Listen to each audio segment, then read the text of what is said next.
भगवान की शरणागति जैसा प्यारा और आसान मार्ग और कोई नहीं।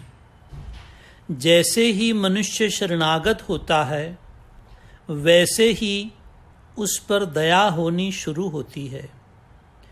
कोई कोई विरला मनुष्य शरणागत होता है, बाकी सब के सब सकाम उपासना करते हैं।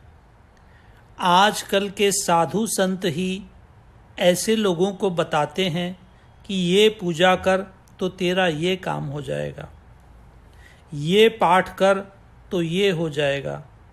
उनसे बढ़कर उनका दुश्मन और कोई नहीं। ये लोग उनका जीवन बिगाड़ने में लगे हैं। ये उन्हें असत्य की ओर ले जा रहे हैं। नागपुर में ही कितनी दुनिया ऐसी है जो उन संतों को मानती है। लोग उन संतों को मान देते हैं।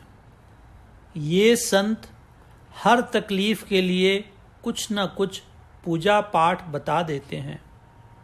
कितना गलत रास्ता, कितनी खराब बात है। सत्य से हटाकर उनको वहम में डाल देना है। शरणागति जैसा सरल कोई उपाय नहीं है। जिसको ये जीवन और परलोक सुधारना है उसे शरणागत होना चाहिए। सकाम भक्ति वाले से भगवान विमुख रहते हैं। भगवान दुखी मन से उसका काम भी कर देते हैं। लोग खुद भी पाप के भागी बनते हैं और दूसरों को भी पाप कराते हैं। शरणागत के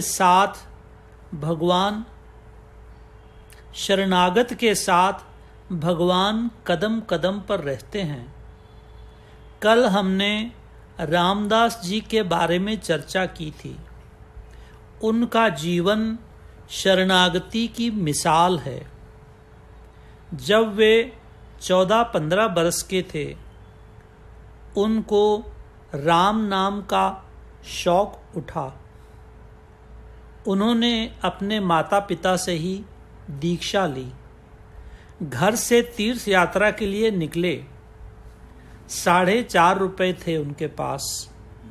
2 रुपये की टिकट ले ली और जो 2.5 रुपये बचे उसको उन्होंने गाड़ी से बाहर फेंक दिए, ये सोच कर के कि इससे शरणागति में बाधा आएगी। जब वे तीर्थ स्थान पर पहुंचे तो गाड़ी 3 बजे पहुंची, जो कि 12 बजे पहुंचनी चाहिए थी। वे भूखे थे, दरिया के किनारे बैठे थे। कहने लगे, राम अगर तेरी इच्छा है तो यहीं खिला दे। इतने में दूर से एक आदमी आया और इनसे पूछता है कि आपने खाना खाया कि नहीं। रामदास जी ने कहा नहीं। रामदास जी ने कहा, इस समय कौन सा लंगर खुला होगा। तब उस आदमी ने कहा, लंगर वाला मेरा दोस्त है और उसने इनको भोजन मंगवा कर खिलाया। रामदास बोले, ठीक है राम, तूने अपने आप भोजन कराया। फिर वे दक्षिण में गए। एक और खड़े हो गए। मंदिर में भगवान के दर्शन के लिए बहुत भीड़ थी। रामदास बोले, हे राम, तेरी इच्छा है तो तू दर्शन करा। इतने में मंदिर का पुजारी आया और उसने इनसे कहा कि आपको दर्शन करने हैं तो मैं पीछे के दरवाजे से दर्शन करा देता हूँ। और वे उनके साथ जाकर दर्शन कर आए।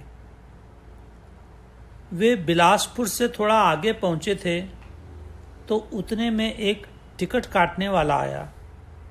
उसने इनसे पूछा, टिकट कहाँ है। टिकट तो रामदास के पास नहीं था। राम, गाड़ी तेरी है, तू उतार रहा है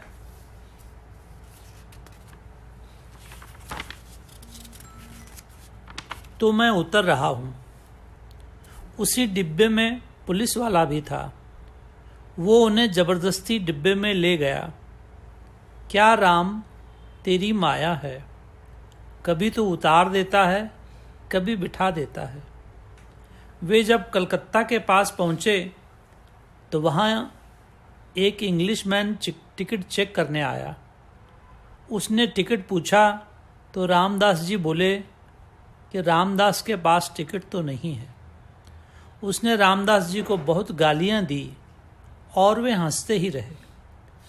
वो अंग्रेज और गालियां देता गया और वे और हंसते रहे। उस अंग्रेज ने गुस्से में आकर मारने के लिए हाथ उठाया, थप्पड़ मारने के लिए। रामदास जी ने मुंह आगे कर दिया थप्पड़ खाने के लिए। ले राम, तू मार ले, ये शरीर भी तेरा है। उस अंग्रेज ने जो ही थप्पड़ उठाया मारने को, त्यों ही उसने रामदास जी के अंदर क्राइस्ट के दर्शन किए। Holi father, please forgive me, इतना कहकर वो रामदास जी के चरणों में गिर पड़ा और बाद में वो रामदास जी के लिए चाय नाश्ता लेकर आया, जो कि थोड़ी देर पहले उनको थप्पड़ मारने लगा था। जब वे हिमालय में तीर्थ स्थानों के लिए गए तो वहाँ बहुत भीड़ थी। एक पंजाबी अपनी बीवी के साथ वहाँ जा रहे थे। उनका बच्चा नीचे गिर गया। नीचे 200-300 फुट गहरी खाई थी। अचानक रामदास जी के मुंह से निकला, राम, इस बच्चे को बचा ले। नीचे न जाने कौन सी शक्ति थी जिसने उस बालक को बचा लिया। एक बार वे पंजाब में गुरदासपुर गए और पुजारी से कहा कि हमने रात गुजारनी है। गुफा के अंदर एक कमरा था।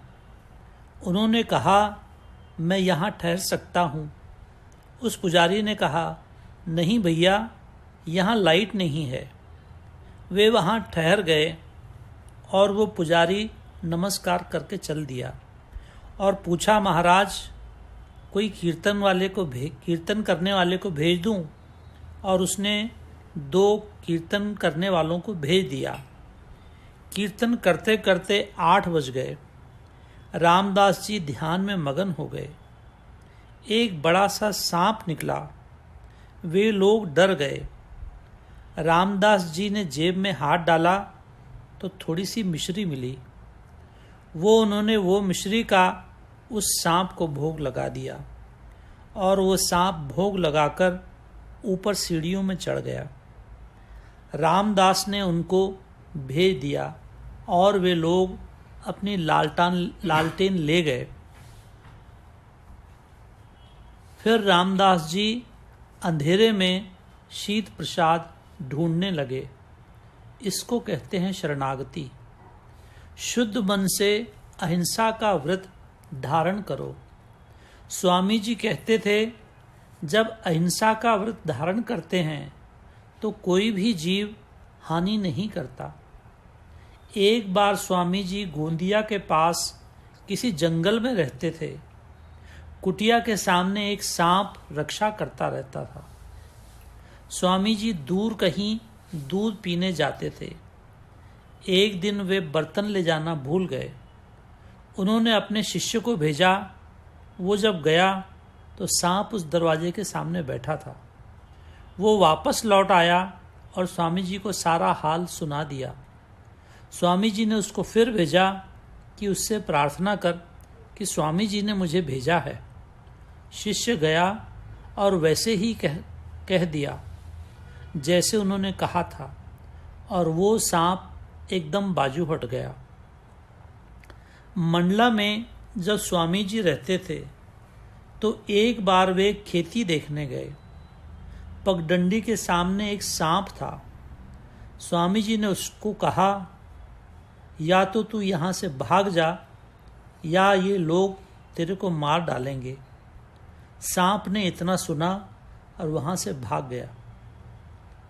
एक बार झांसी में रामदास जी के पास एक सज्जन आए और बोले, आप राम क्यों बोलते हो? ओम क्यों नहीं बोलते? रामदास जी हंसने लग गए और वह आदमी गालियां देता गया। दूसरे दिन वो उनके पास आया। उसने उनसे क्षमा मांगी और कहा, मेरा गला सूज गया है, अब आप इस पर हाथ फेर दो।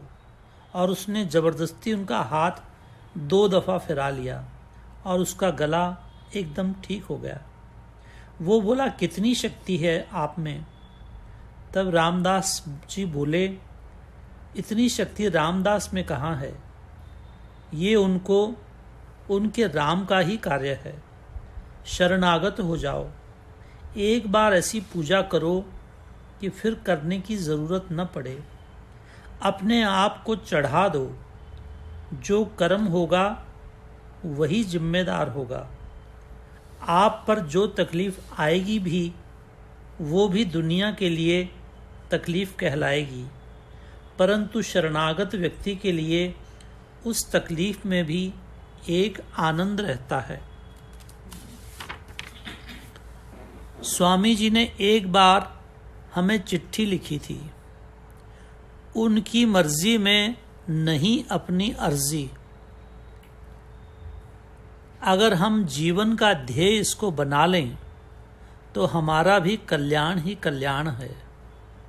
भगवत माला में पहला और अंतिम कदम है शरणागति। शरणागति शुरू 2 से होती है, अंत 1 में होती है।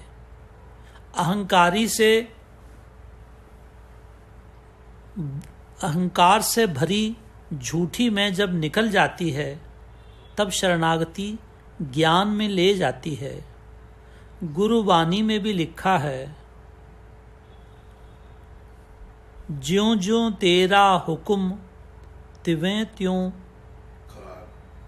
त्यों होवना, जहाँ जहाँ रखे आप तेह जाए खलोवना। एक बार चैतन्य महाप्रभु से किसी ने पूछा कि माया से छूट सकते हैं? तब उन्होंने एक तरीका बताया कि शरणागत हो जाओ। वे बोले, कैसे पूर्ण होती है शरणागति? मायापति का साकार स्वरूप जो जगत में है वो है सतगुरु। भगवान ने माया को छुड़ाने की शक्ति सतगुरु को दी है। साईं बाबा कहते हैं, जीव जब चोले में आता है तब माया की फांसी उसे लग जाती है और वो गुरु महाराज के चरणों में जाता है तो गुरु महाराज माया की जंजीर को तोड़ देते हैं।